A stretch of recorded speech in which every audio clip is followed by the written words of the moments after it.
जय हिंद बच्चों, star education point के फिजिक्स ऑनलाइन क्लास में आपका स्वागत है। तो हम लोग ऑप्टिक्स में अर्थात किरण प्रकाशिकी में प्रकाश का परावर्तन तथा अपवर्तन ये चैप्टर पढ़ रहे हैं और परावर्तन से संबंधित लगभग सारे प्रश्नों को हम लोगों ने पढ़ लिया है। पिछले क्लास में हम लोग आवर्धन से संबंधित कई न्यूमेरिकल को बनाया था, तो लगभग प्रश्न प्रकाश के परावर्तन का वो समाप्त हो चुका है। अब हम लोग पढ़ेंगे प्रकाश का अपवर्तन। तो प्रकाश का अपवर्तन का शुरुआत हम लोग करने जा रहे हैं और पहला क्वेश्चन प्रकाश के अपवर्तन संबंधी है कि प्रकाश के अपवर्तन से आप क्या समझते हैं और प्रकाश के अपवर्तन संबंधी नियमों को लिखें और उसको समझाएं। तो बच्चों, आपने 10वीं क्लास में भी इस क्वेश्चन को पढ़ा होगा कि प्रकाश के अपवर्तन से आप क्या समझते हैं। और अपवर्तन संबंधी आप जानते हैं कि दो नियम होता है। प्रकाश के अपवर्तन संबंधी दो नियम होता है। प्रकाश का परावर्तन में बच्चों एक ही माध्यम की आवश्यकता होती है। जिस माध्यम से प्रकाश आती है उसी माध्यम में पुनः परावर्तित होकर वापस चली जाती है। लेकिन प्रकाश के अपवर्तन के लिए कम से कम दो माध्यम तो चाहिए ही, और उन्हीं दो माध्यमों से प्रकाश का अपवर्तन होगा और अपवर्तन संबंधी नियमों को हम लोग पढ़ेंगे। जैसा कि हम लोग जानते हैं बच्चों कि एक माध्यम में, किसी भी एक माध्यम में प्रकाश की किरण हमेशा सीधी सरल रेखा में चलती है, अर्थात गमन करती है। माध्यम में प्रकाश हमेशा सीधी सरल रेखा में चलती है, लेकिन प्रकाश के पथ के सामने यदि दूसरा माध्यम आ जाए अचानक से, तो प्रकाश अपने मूल पथ से विचलित हो जाती है।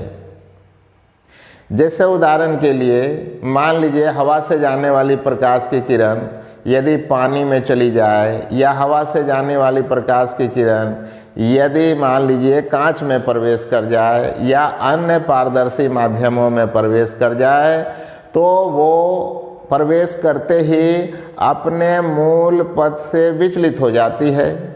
और प्रकाश संबंधी इसी घटना को प्रकाश का अपवर्तन कहा जाता है। तो आपने समझ लिया होगा कि प्रकाश जब एक माध्यम से दूसरे माध्यम में जाती है तो अपने मूल पथ का मतलब जिस पथ पर वो चल रहा था, सीधे जा रहा था, उस पथ से दूसरे माध्यम में जाते ही विचलित हो जाएगा।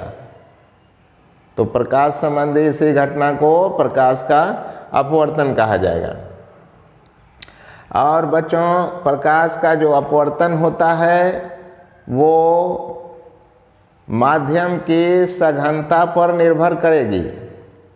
अर्थात पहले मान लेते हैं काफ़ी विरल माध्यम, अर्थात हवा से जा रही है और वो सघन माध्यम में प्रवेश कर रही है, तो यदि पहले माध्यम की अपेक्षा दूसरा माध्यम थोड़ा सा ही सघन हो तो थोड़ा सा विचलित होगा।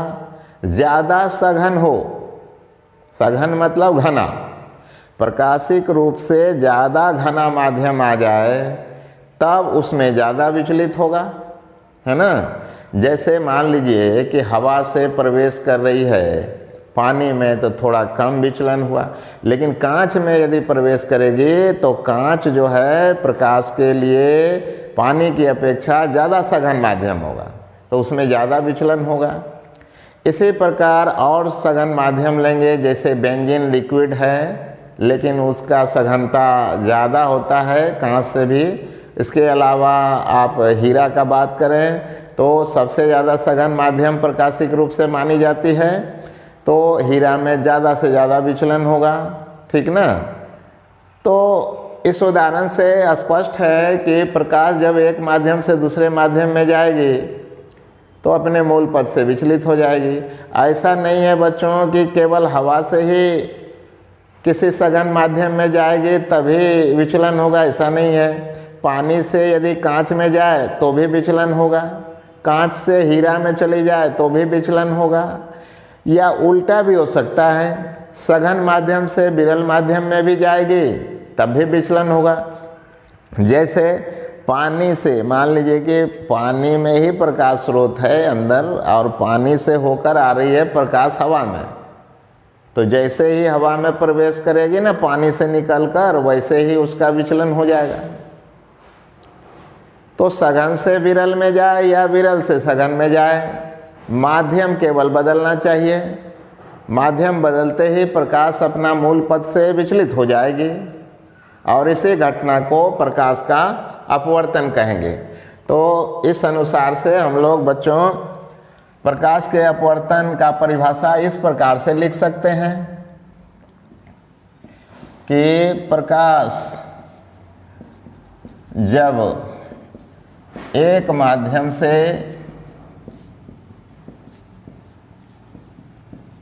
दूसरे माध्यम में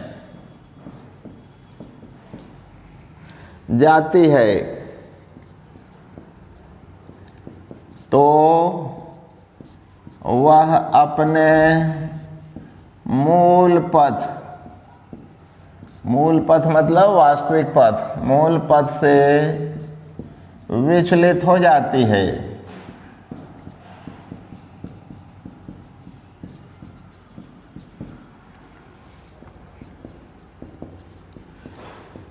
प्रकाश संबंधी इस घटना को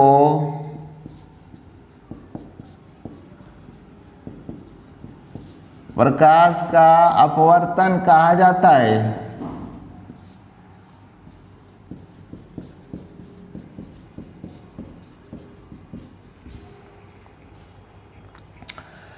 तो बच्चों परिभाषा तो लिख दिया है शॉर्ट में। प्रकाश जब एक माध्यम से दूसरे माध्यम में जाती है तो वह अपने मूल पथ से विचलित हो जाती है। प्रकाश संबंधी इस घटना को ही प्रकाश का अपवर्तन कहा जाता है। लेकिन इसमें एक बात और लिखना है बच्चों, अभी चित्र पहले बना देते हैं उसके बाद समझिए। मान लेते हैं कि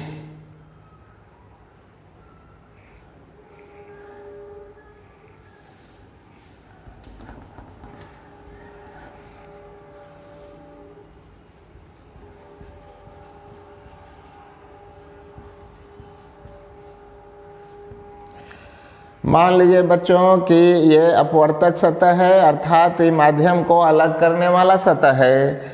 इसके ऊपर का पहला माध्यम है, ऐसा मान लेते हैं। तो इस ऊपर वाला माध्यम को पहला माध्यम मान लेते हैं बच्चों। पहला माध्यम इस प्रकार से मान लेते हैं और नीचे वाला जो माध्यम है उसको दूसरा माध्यम मान लेते हैं।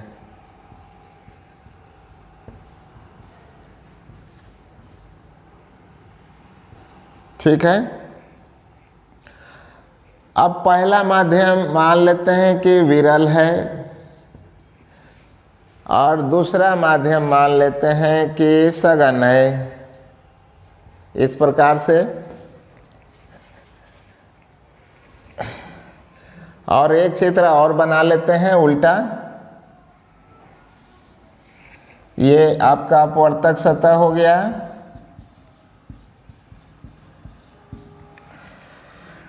इसमें भी मान लेते हैं कि यह पहला ही माध्यम है और ये मान लेते हैं कि पहला माध्यम जो है विरल ही है, ऐसा ही मान लेते हैं विरल।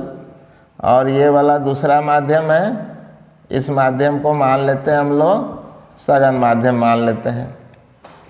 ठीक ना बच्चों, अलग अलग माध्यम के लिए अपवर्तनांक अलग अलग होती है। ये अपवर्तनांक क्या होता है इस क्वेश्चन के बाद पढ़ेंगे हम लोग। ठीक ना, किसी माध्यम द्वारा प्रकाश किरण, प्रकाश जो आ रही है किधर से, हवा या निर्वात से आने वाली प्रकाश किरण को किसी माध्यम द्वारा उसके मूल पथ से विचलित कर पाने की क्षमता ही उस माध्यम का अपवर्तनांक होता है। तो डिटेल में बच्चों पढ़ेंगे। मान लिया कि पहला माध्यम का अपवर्तनांक अभी μ1 है, दूसरा माध्यम जो है इसका अपवर्तनांक क्या है, तो μ2 है, ऐसा मान लेते हैं। इसमें भी मान लेते हैं कि ऊपर वाले माध्यम जो विरल है उसका अपवर्तनांक μ1 है और इसका अपवर्तनांक क्या है, μ2 है। कहा बच्चों कि बाद में हम लोग डिटेल में अपवर्तनांक के बारे में पढ़ेंगे, ठीक ना। तो अभी मान लेते हैं कि विरल माध्यम है, कोई भी माध्यम मान सकते हैं, हवा या निर्वात या जो भी है विरल माध्यम मान लीजिए। तो इस प्रकार से ये प्रकाश की किरण आ रही है और यहाँ पर देखिए आपतन बिंदु पर यहाँ पर अभिलंब डाल दीजिए बच्चों ऐसे, ठीक है। ये वाला हो गया अभिलंब, आपको पता है नॉर्मल, ठीक ना। और ये वाला किरण को कौन सा किरण कहेंगे, आपतित किरण। ये आपतित किरण हो गई। आपतित किरण अभिलंब के साथ जो कोण बनाएगा वो आपतन कोण हो गया, ठीक। और ये वाला बिंदु को क्या बोलेंगे बच्चों, आपतन बिंदु। ये हो गया आपतन बिंदु। अब ऐसा है बच्चों कि विरल से जा रही है, किधर जा रही है, सघन में जा रही है, विरल से सघन में जा रही है। तो ऐसा देखा गया है कि विरल से सघन में जाने पर ये अभिलंब की ओर मुड़ जाती है। जाना तो इसको बच्चों इधर से था ना, लेकिन अब इधर नहीं जाएगा। अब क्या होगा, ये अभिलंब की ओर ये प्रकाश की किरण मुड़ जाएगी, ठीक ना, इसे मुड़ जाती है। और ये जो किरण मुड़ गई इसको अपवर्तित किरण कहा जाता है, अपवर्तित।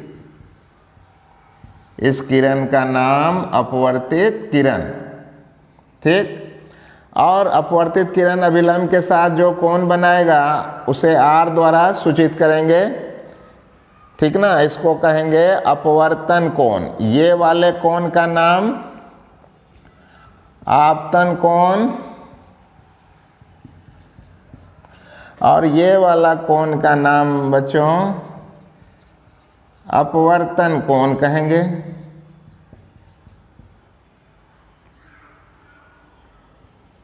है ना। तो सब जितना भी नाम था बच्चों इसमें लिख दिया गया है। विरल माध्यम, सघन माध्यम, ये सतह जो दोनों माध्यमों को अलग करती है उसको अपवर्तक सतह कहेंगे, ठीक। और ये जो बिंदु जहाँ पर आपतित किरण आपतित होगी उसको आपतन बिंदु कहेंगे। और आपतन बिंदु पर आते ही प्रकाश की किरण अभिलंब की ओर मुड़ जाएगी। तो मुड़ने वाली जो किरण है, जो दूसरे माध्यम में जाने वाली किरण है, उसको अपवर्तित किरण कहेंगे, ठीक ना। और यही तो इसका मूल पथ था बच्चों, यही था मूल पथ सीधा जाने वाला। लेकिन मूल पथ से क्या हुआ है, अभिलंब की ओर मुड़ गया है, ठीक ना। और यही घटना क्या कहलाएगी, प्रकाश का अपवर्तन कहलाएगी, ठीक। इसी प्रकार इस बार हम लोग क्या करते हैं कि सघन से विरल माध्यम में प्रकाश किरण को ले जाते हैं, ठीक। तो अपवर्तक सतह तो यही हो गया। अब हम लोग ले जाते हैं सघन से विरल की ओर ले जाते हैं। पहले ले गए थे विरल से सघन में, अब ले जाते हैं, इस बार ले जाते हैं सघन से विरल में, ठीक ना, ऐसे ले जाते हैं। तो ये वाला तो अभिलंब हो गया बच्चों, दोनों माध्यमों के अपवर्तक सतह पर ये अभिलंब हो गया, ठीक। और ये वाला तो आपतन बिंदु हो गया। यहाँ से आप देखकर समझ सकते हैं, बार बार लिखने की ज़रूरत नहीं है, ठीक। अब बताइए, जिधर से प्रकाश की किरण जा रही है तो ये वाला आपतित किरण हो गई ना, ये आपतित किरण हो गई। तो आपतित किरण अभिलंब के साथ जो कोण बनाएगा वो तो आपतन कोण ही हो जाएगा ना, ठीक है।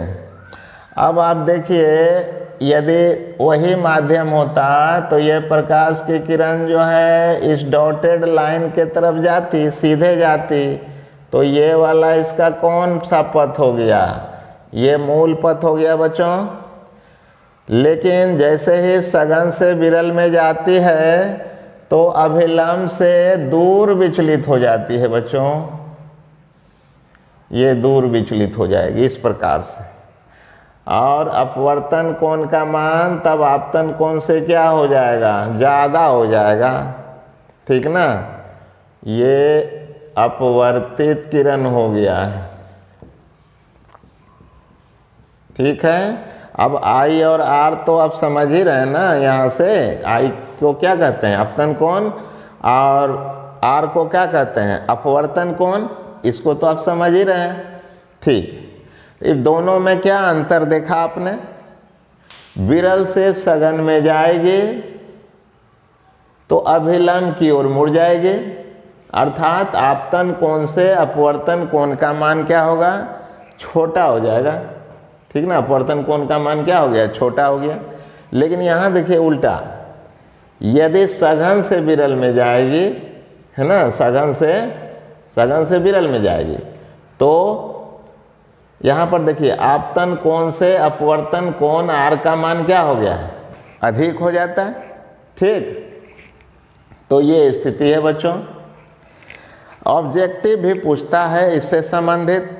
देखिए ऐसा है बच्चों कि एक सघन से विरल की ओर जा रही है प्रकाश की किरण, ठीक ना।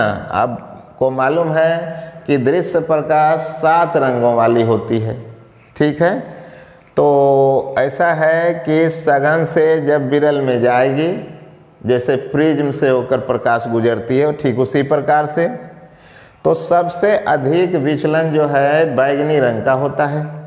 तो यदि बैगनी रंग गुजारिएगा तो सबसे ज़्यादा दूर भागेगा, और लाल रंग का किरण गुजारिएगा तो कम दूर भागेगा, अर्थात इधर से भीव जी ओर हो जाएगा, बैनी या हपी नाला विचलन के हिसाब से, ठीक ना।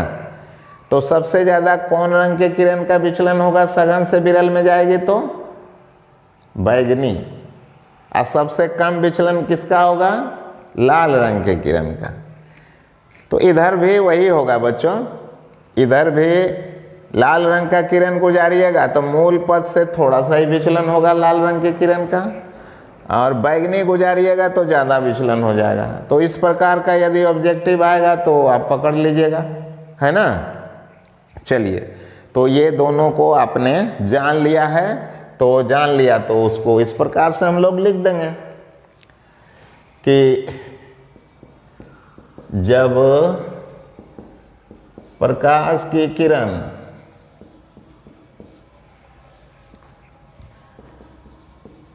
विरल माध्यम से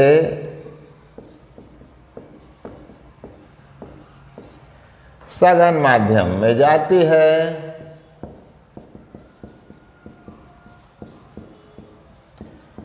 तो अपवर्तक सतह के आपतन बिंदु पर डाले गए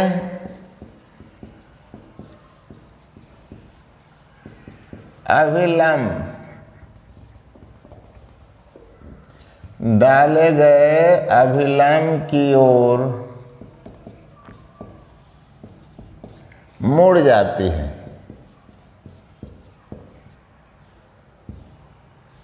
इस प्रकार से देखा, तो इसको चित्र 1 कर देते हैं बच्चों, इससे आपको समझ में आ जाएगी। इसका नाम दे देते हैं चित्र नंबर 1, और इसका नाम दे देते हैं चित्र नंबर 2। इस प्रकार से तो यहाँ मुड़ जाती है, ठीक ना। और बगल में लिख देते हैं चित्र 1 में, चित्र 1 में, ठीक है। इससे आप समझ पाएंगे चित्र 1 से कि जब प्रकाश की किरण विरल से सघन में जाती है, विरल से सघन में जाती है तो आपतन बिंदु पर डाले गए अभिलंब की ओर मुड़ जाती है, ठीक ना, अभिलंब की ओर मुड़ जाती है। फिर अब दूसरे चित्र के लिए लिखेंगे कि जब प्रकाश की किरण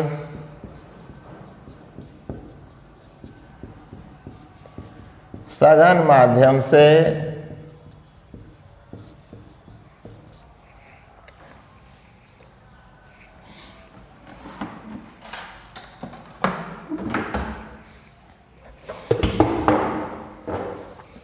जब प्रकाश की किरण सघन माध्यम से विरल माध्यम में जाती है तो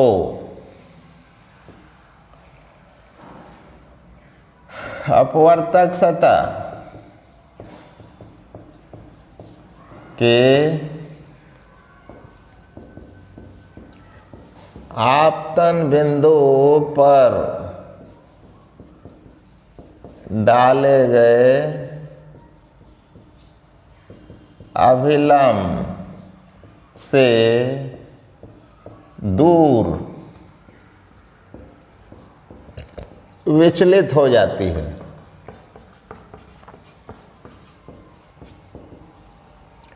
ऐसा लिखेंगे बच्चों चित्र 2 में, ठीक ना।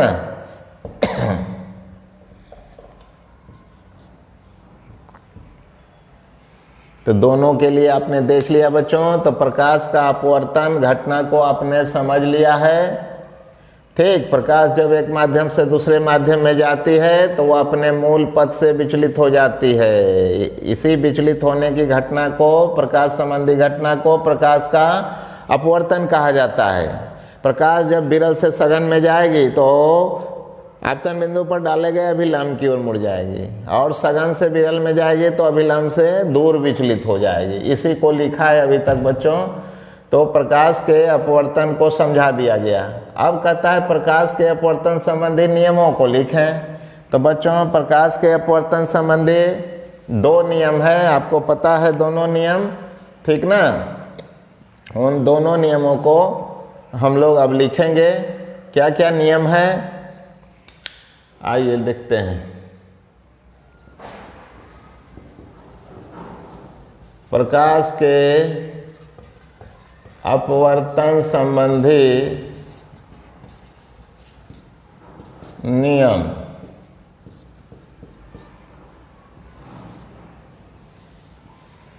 पहला नियम देखिए बच्चों, आपतित किरण, अपवर्तित किरण और आपतन बिंदु पर डाला गया अभिलंब तीनों एक ही समतल सतह में होते हैं, है ना, एक ही तल में। यहाँ भी देखिए आपतित किरण, अपवर्तित किरण, आपतन बिंदु पर डाला गया अभिलंब तीनों एक ही समतल सतह में है, एक ही तल में है। तो इसको लिखेंगे यहाँ पर कि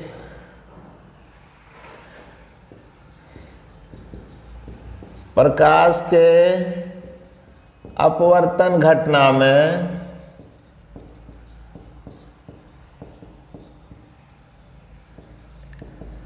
आपतित किरण, अपवर्तित किरण तथा आपतन बिंदु पर डाला गया अभिलंब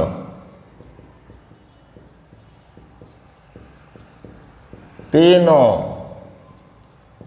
एक ही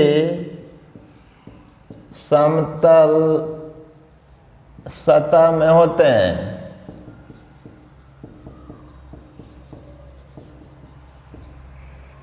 ठीक ना बच्चों। तो प्रकाश के अपवर्तन संबंधी ये नियम है। प्रकाश के अपवर्तन घटना में आपतित किरण, अपवर्तित किरण तथा आपतन बिंदु पर डाला गया अभिलंब तीनों एक ही समतल सतह में होते हैं। तो पहला नियम तो यह है बच्चों।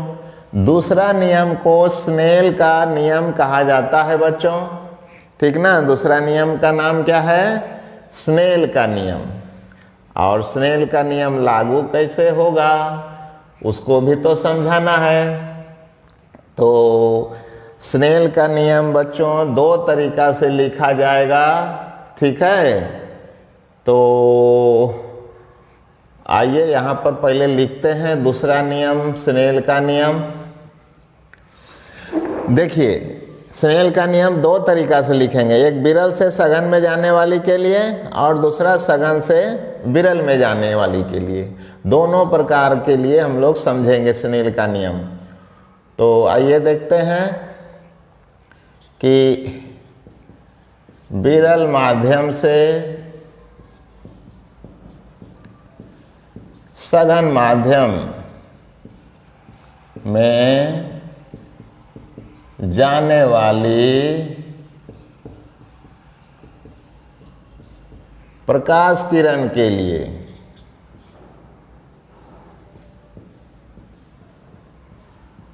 विरल से सघन में जाने वाली, उसमें चित्रेक में जाने वाली प्रकाश किरण के लिए आपतन कोण की जया। जया मतलब बच्चों क्या होता है? जया मतलब साइन, ये पूरा नाम है साइन, शॉर्ट में हम लोग क्या लिखते हैं? SIN, ठीक ना। तो यहाँ क्या लिखेंगे? आपतन कोण की जया। आपतन कोण कौन होता है? आई होता है, और उसकी जया मतलब क्या हो गया? साइन आई। आपतन कोण की जया साइन आई तथा अपवर्तन कोण की जया। अपवर्तन कोण की जया मतलब क्या हो गया? Sine r. अपवर्तन कोण को आर लिखते हैं, उसकी जया साइन आर का अनुपात एक नियतांक। नियतांक मतलब निश्चित संख्या। नियतांक होती है जिसे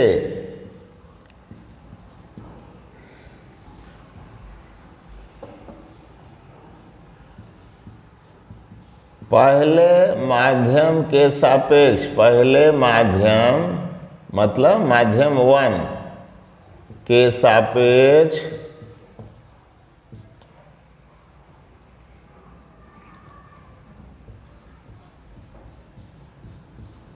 दूसरे माध्यम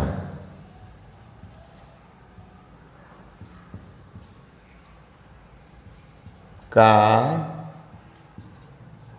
अपवर्तनांक कहा जाता है।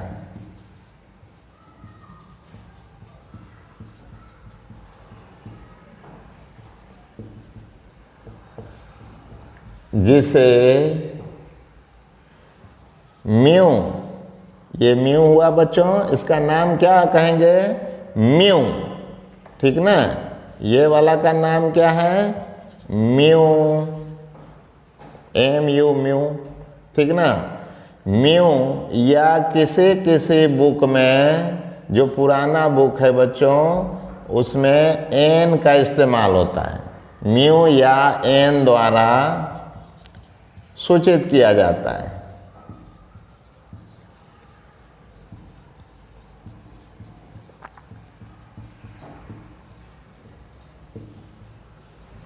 इस प्रकार से तो ये किसके लिए हुआ? विरल माध्यम से सघन माध्यम में जाएगी तब ये। तो अब ये जो अनुपात है उसको लिखेंगे बच्चों, वो कैसे लिखेंगे आइए समझते हैं इसको, ठीक ना। अब उसको समझने का कोशिश करते हैं हम लोग। तो प्रश्न को रहने देते हैं, उत्तर तो आपने यहाँ तक नोट कर ही लिया होगा, इसको अब नोट कर लीजिए, ठीक। तब उसको मिटा के आगे लिखेंगे हम लोग।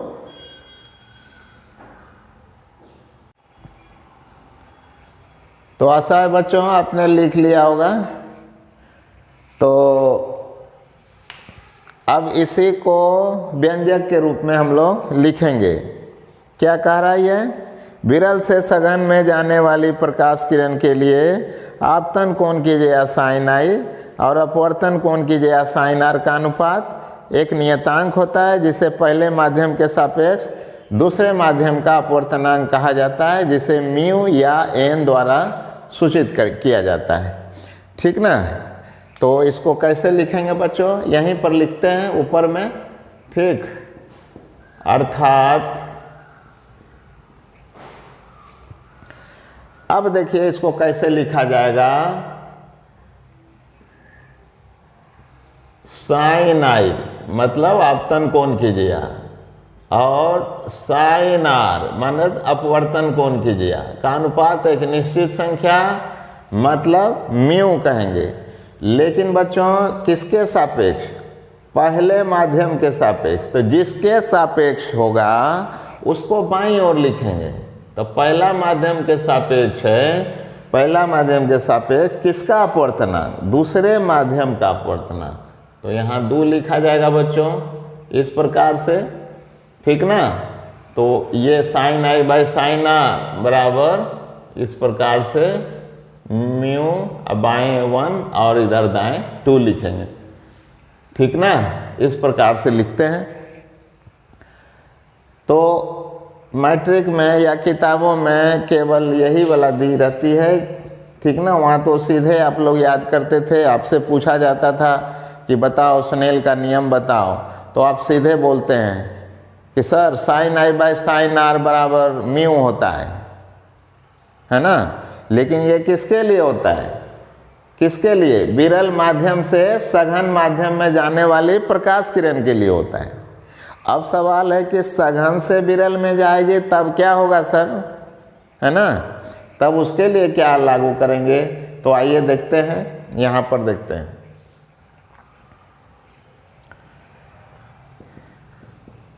सघन माध्यम से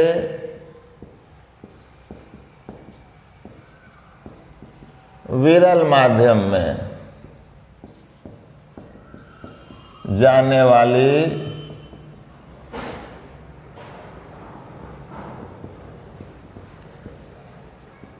प्रकाश किरण के लिए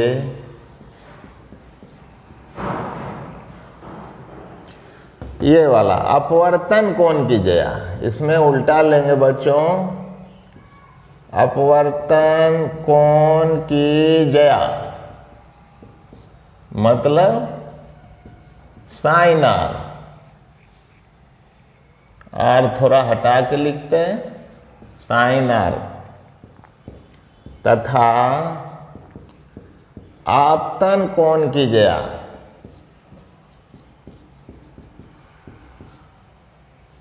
ठीक ना। अपवर्तन कोण की जया साइन आर तथा अपवर्तन कोण आपतन कोण की जया साइन आई का अनुपात एक निश्चित संख्या अर्थात नियतांक होता है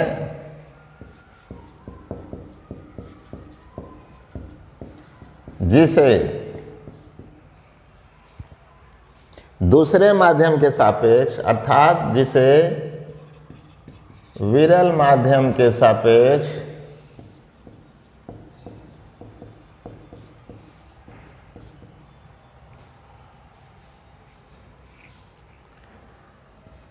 सघन माध्यम जिससे कि प्रकाश जा रही थी, सघन माध्यम का, तो विरल माध्यम का नाम दे देते हैं बच्चों।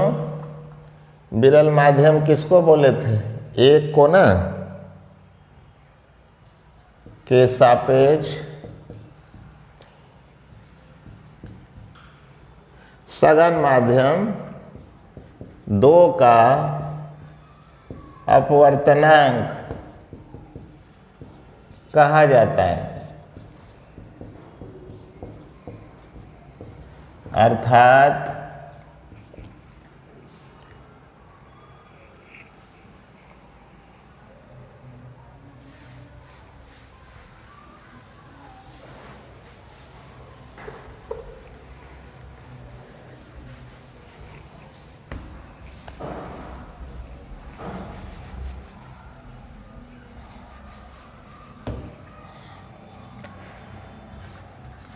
साइन आर बटे साइन आई बराबर, अब देखिए यहाँ पर क्या लिखा हुआ है, विरल माध्यम के सापेक्ष, तो इधर 1 देंगे और इधर क्या दे देंगे 2, किसका अपवर्तनांक 2 का। तो देखिए दोनों सूत्र में थोड़ा अंतर आ गया है इस प्रकार से, सघन से विरल में जाएंगे तो साइन आर बाय साइन आई जो होगा वो सघन माध्यम का अपवर्तनांक होगा, और विरल से सघन में जाएगी तो sine i by sine r जो होगा वो सघन माध्यम का अपवर्तनांक होगा विरल के सापेक्ष। ये वाला जो है बच्चों ये क्या है, विरल के सापेक्ष सघन माध्यम का अपवर्तनांक।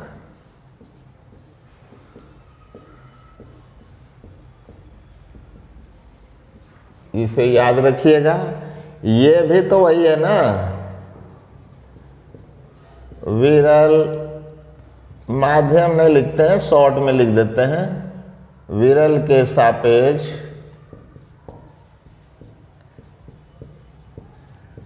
सघन माध्यम का अपवर्तनांक,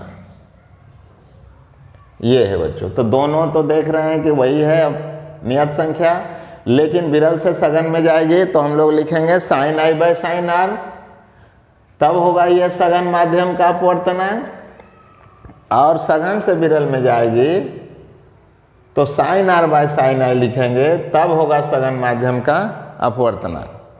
तो बच्चों आप कंफ्यूज ना करें, उसके लिए एक अलग से ब्रह्मास्त्र सूत्र बताते हैं आपको। ये ब्रह्मास्त्र होगा जिससे कि आपको गलती नहीं होगी और आपको बार बार ये सोचने की आवश्यकता भी नहीं होगी कि विरल कौन है सघन कौन है और कैसे हम निकालें। तो उसके लिए भी नियम है, वही कह रहा है कि स्नेल का नियम किस प्रकार से लागू होता है उसको भली भांति समझा दीजिए। तो आइए उसको समझते हैं हम लोग।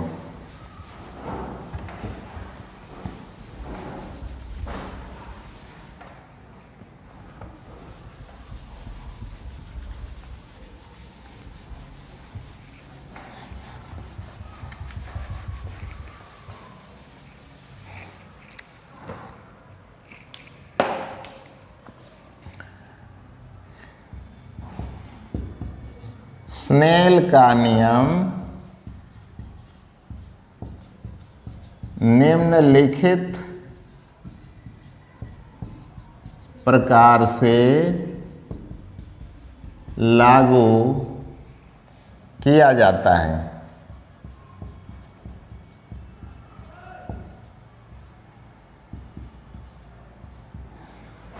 स्नेल का नियम निम्नलिखित प्रकार से लागू किया जाता है। तो अब दो माध्यमों के लिए स्नेल का नियम कैसे लागू होगा वो देखेंगे बच्चों। देखिए यहाँ पर विरल हो या सघन हो, ठीक ना, जिधर का अपवर्तनांक लेंगे उधर के ही एंगल के जया से गुना करेंगे। एंगल का जया का क्या मतलब, ये एंगल क्या है आई है, तो इसकी जया क्या होगी साइन आई, तो इसका मतलब अपवर्तनांक गुना साइन आई कर लेंगे। तो एक लेफ्ट साइड हो गया। दूसरे तरफ जो है अपवर्तनांक गुना इधर की जया से गुना करेंगे साइन आर, तो जिधर का अपवर्तनांक उधर के ही एंगल के जया से गुना करना है। तो इस प्रकार से ट्रिक लिखेंगे। ट्रिक क्या लिखेंगे, यही नियम ही है। तो यहाँ पर लिख देंगे कि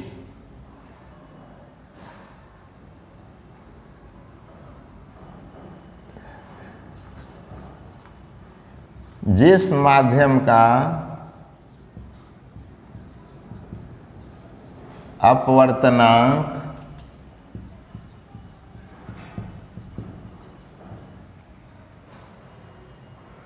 जिस माध्यम को लिखिए या एक माध्यम का अपवर्तनांक गुना उसी माध्यम के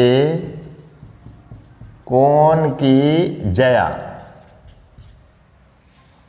बराबर दूसरे माध्यम का अपवर्तनांक गुना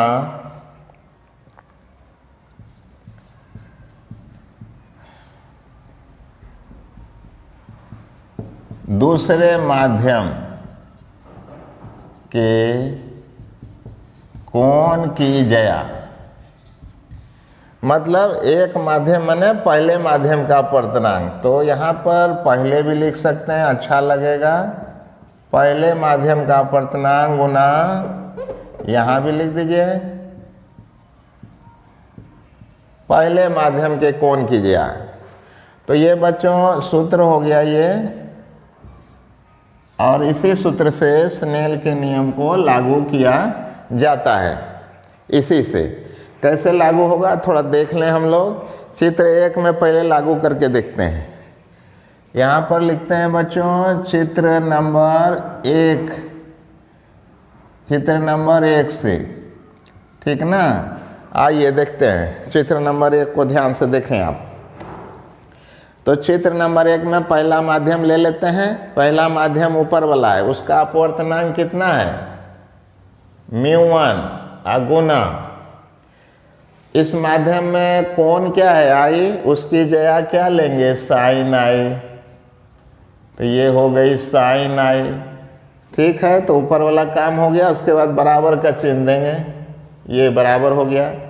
अब दूसरे माध्यम का अपवर्तनांक नीचे आइए। दूसरा माध्यम का अपवर्तनांक क्या है μ2, तो ये दूसरा माध्यम का अपवर्तनांक μ2 हो गया। अब दूसरा माध्यम का कोण कौन सा है r है, तो उसकी जया क्या हो जाएगी साइन r, ये हो गया है बच्चों साइन r। ठीक है, अब आइए देखते हैं इसको कैसे करेंगे। तो साइन आई तो लिख दिया है, ये साइन आई लिख दिया। अब बटे नीचे कर देते हैं इसको, तो क्या हो जाएगा ये साइन r हो जाएगा। ठीक, इधर क्या बच गया μ2, और इधर क्या नीचे आएगा ना ये μ1, ये देखिए। तो ये हुआ बच्चों। एक चीज याद रखिएगा, दो माध्यमों का जो अपवर्तनांकों का अनुपात होगा, ठीक ना, उसको सापेक्ष अपवर्तनांक कहेंगे। आगे पढ़ेंगे हम लोग अपवर्तनांक में। जो ऊपर रहता है बच्चों उसको दाएं लिखा जाता है। ऊपर वाले को किधर लिखते हैं दाहिने, याद रहेगा ना। ऊपर वाले को दाहिना लिखते हैं, नीचे वाले को बाएं लिखते हैं। तो देखिए तो यही वाला है ना, ये है ना। पहला चित्र में यही तो लागू हुआ था, sine i by sine r क्या था, ये म्यू बाएं 1 और दाएं 2। ठीक, तो देखिए चित्र 1 के लिए स्नेल का नियम आ गया ना। कैसे लागू किया बच्चों, जिधर का अपवर्तनांक उधरे के एंगल के जया से गुना करना है। जिधर का अपवर्तनांक उधरे के एंगल अर्थात कोण के जया से, कोण के जया से क्या किए, कोण के जया से गुना करना है। फिर दूसरे तरफ का अपवर्तनांक गुना दूसरे तरफ के कोण के जया से अर्थात साइन से गुना करेंगे, और फिर अनुपात लेंगे sine i by sine r बराबर ये μ2, नीचे आ जाएगा μ1। हमने बताया जो ऊपर रहेगा यहाँ पर देखिए दो माध्यम के अपवर्तनांक का अनुपात है, जिसको कि हम लोग सापेक्ष अपवर्तनांक कहते हैं। आगे पढ़ेंगे अगले क्वेश्चन में, इसको समझेंगे। और जो ऊपर में अपवर्तनांक लिखा रहेगा उसको बच्चों सापेक्ष अपवर्तनांक इस प्रकार से लिखा जाता है, बाएं और दाएं। बायां लिखा जाता है जिसके सापेक्ष अपवर्तनांक होगा, और दाएं लिखा जाता है जिस माध्यम का अपवर्तनांक होगा। तो पहले माध्यम के सापेक्ष दूसरे माध्यम का अपवर्तनांक, तो जो दाएं होगा ऊपर रहेगा, बाएं वाला को नीचे रहेगा, नीचे रहेगा, ये लिखेंगे बच्चों। तो चित्र 1 में आपने समझ लिया है कि स्नेल का नियम कैसे लागू हुआ। और अब चित्र 2 में, ये वाला किस में था, चित्र 2 में था ना ये वाला, ये किस में था, ये था चित्र नंबर 2 में। ये चित्र 2 के लिए ये लागू हुआ था, और ये वाला लागू हुआ था किसके लिए, चित्र 1 के लिए ये वाला लागू हुआ था। है ना। ये चित्र 1 के लिए, ये चित्र 2 के लिए। तो आइए चित्र 2 के लिए यही नियम लगाएंगे। इधर आते हैं, इधर, उधर जगह नहीं है, यहाँ पर देखते हैं। चित्र नंबर 2 से, चित्र 2 से देखते हैं बच्चों। फिर यही फार्मूला लगाएंगे। ये देखिए ये वाला, ठीक ना। कोई भी एक माध्यम चुन लीजिए, उसको पहला माध्यम मान लीजिए। ऐसा जरूरी नहीं है किसी को मानेंगे इसी को मानेंगे, कोई मान सकते हैं। तो आइए मान लीजिए पहले इसी को पहला माध्यम मान लें। तो देखिए जिधर का अपवर्तनांक, जिधर का अपवर्तनांक उधर के एंगल के जया से गुना करना है। तो इधर के एंगल का जया क्या हो गया, साइन आई, ठीक ना। जिधर का अपवर्तनांक उधरे के एंगल, ऐसा नहीं कि इधर का अपवर्तनांक तो उधर का गुना करेंगे। जिधर का अपवर्तनांक उसी माध्यम में बनने वाला कोण के जया से गुना कर देना है। कर दिया। इसके बाद फिर इधर का अपवर्तनांक, अब इस माध्यम में आते हैं तो इधर का अपवर्तनांक गुना इधरे जो एंगल बना है उसी के एंगल के जया से क्या किया, गुना कर दिया बच्चों, ठीक है। अब आइए देखते हैं। तो यहाँ से देखिए तो साइन आर है ना, अब बटे क्या कीजिएगा, साइन आई, साइन आर बटे साइन आई, इसको उतार लेंगे तो क्या बचेगा, μ2 बटे μ1 बचेगा ना। ये μ2 बाय क्या हो गया, μ1। आप ठीक से करें, अपने कॉपी में समझ में आ जाएगी। देखिए इसको हटा देते हैं तो क्या हो गया, साइन आर, इसको ले जाते हैं इधर साइन आई, तो साइन आर बाय साइन आई, ठीक। μ2 इधर नीचे आएगा तो क्या हो जाएगा, μ1। अभी बताया है कि जो ऊपर रहेगा उसको दाएं लिखेंगे, जो नीचे रहेगा उसको बाएं लिखेंगे। ऊपर वाला दाएं, नीचे वाला बाएं, इस प्रकार से ये स्नेल का नियम बच्चों लिखेंगे, ठीक ना। तो अब तो आपको टेंशन नहीं ना है, अब तो बच्चों टेंशन नहीं है स्नेल का नियम लागू करने में कि सर किधर से किधर जाता है तो कौन सा सूत्र लागू हो जाता है। कुछ नहीं सोचना है। क्या सोचना है कि जिधर का अपवर्तनांक लिए ना उधरे के एंगल से गुना कर डालो, ठीक। और फिर दूसरी ओर भी वैसा ही कर डालो और उसके बाद जो अनुपात ले लो, अपने आप ही स्नेल का नियम निकल जाएगी, लागू हो जाएगा, ठीक है। तो बच्चों इसको आप लोग जो है ठीक से बारीकी से समझिएगा और आगे जो चैप्टर आएगा ना उसमें इसी ब्रह्मास्त्र सूत्र का इस्तेमाल करेंगे। उस समय हम लोग sine i by sine r या sine r by sine i नहीं करेंगे। क्या करेंगे, यही करेंगे, जिधर का अपवर्तनांक उधरे के एंगल के जया से गुना। याद रहेगा ये डायलॉग, जिधर का अपवर्तनांक, जिधर का अपवर्तनांक उधरे के एंगल के जया से गुना, जिधर का अपवर्तनांक उधरे के एंगल के जया से गुना कर देना है और लेफ्ट एंड राइट दोनों में लिख देना है और उसके बाद उसका अनुपात ले लेना है, ठीक ना। इसी से हम लोग स्नेल का नियम लागू करेंगे और न्यूमेरिकल में भी ऐसा ही कुछ करेंगे। ये इसको ज़रूर से ज़रूर बार बार इस वीडियो को देखिएगा, समझिएगा, क्योंकि स्नेल का नियम लागू करने में ही बच्चे गलती कर देते हैं, ठीक। तो ऐसा यदि याद रहा कि जिधर का अपवर्तनांक उधर के एंगल के जया से गुना करना है तो फटाफट आप गुना कर दीजिएगा। आपको sine i by sine r या sine r by sine i ऐसा करने की या याद रखने की ज़रूरत नहीं पड़ेगी, ठीक है ना। तो आशा है बच्चों इस क्वेश्चन को आपने समझ लिया होगा। तो प्रकाश का अपवर्तन किसको कहते हैं बताइए, नहीं। प्रकाश जब एक माध्यम से दूसरे माध्यम में जाती है तो अपने मूल पथ से विचलित हो जाती है। प्रकाश संबंधी इसी घटना को प्रकाश का अपवर्तन कहा जाता है। प्रकाश जब विरल माध्यम से सघन माध्यम में जाती है तो आपतन बिंदु पर डाले गए अभिलंब की ओर मुड़ती है और सघन से विरल में जाती है तो अभिलंब से दूर विचलित हो जाती है। प्रकाश संबंधी यही घटना प्रकाश का अपवर्तन कहलाता है। अब यहाँ कहता है प्रकाश के अपवर्तन संबंधी 2 नियमों को लिखें। तो यहाँ पर चित्र में देख रहे हैं कि आपतित किरण, अपवर्तित किरण और आपतन बिंदु पर डाला गया अभिलंब तीनों एक ही समतल सतह में होते हैं। इसमें भी देख सकते हैं आपतित, यहाँ पर देखिए आपतित किरण, अपवर्तित किरण माने दूसरे माध्यम में जाने वाली किरण, और आपतन बिंदु पर डाला गया अभिलंब तीनों एक ही समतल सतह में है। ठीक, तो पहला नियम तो यही था। दूसरा नियम में स्नेल का नियम कहते हैं। तो स्नेल का नियम हमने कहा कि 2 अलग अलग माध्यमों के लिए अलग अलग टाइप का होगा। ठीक, तो विरल से सघन में जाने वाली प्रकाश किरण के लिए आपतन कोण की ज्या और अपवर्तन कोण की ज्या का अनुपात एक निश्चित संख्या होती है, जिसे विरल के सापेक्ष सघन का अपवर्तनांक कहते हैं, या पहले माध्यम के सापेक्ष दूसरे माध्यम का अपवर्तनांक कहेंगे।